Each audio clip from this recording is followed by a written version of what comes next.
Back in the day when I was in college, I dated this girl for a little bit who I told her that I was a mountain biker, and she sort of downplayed the amount of effort and work that's required to mountain bike. And she said that she could ride any trail that I could ride, and it really wouldn't be a challenge. Now, she was in really good physical shape. She did a lot of running and aerobics and that type of thing, but had done very, very little biking.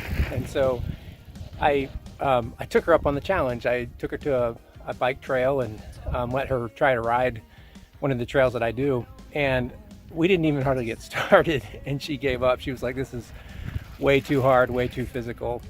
And even though she was probably in better physical shape than I was, she had just not developed the skills that were necessary to be a mountain biker.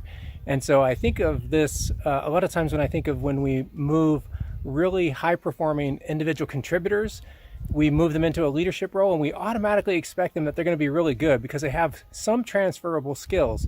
Just like this young lady was in really good shape, it didn't make her a great mountain biker.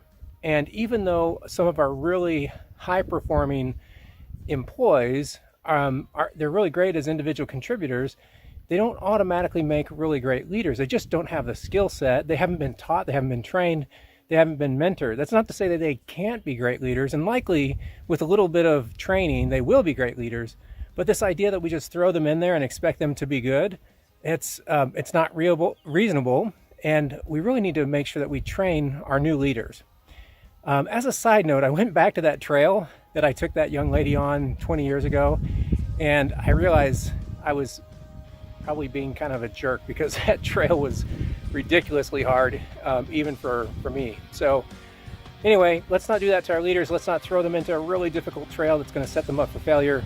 Let's provide them some training and make sure that they become the great leaders that we know they can be.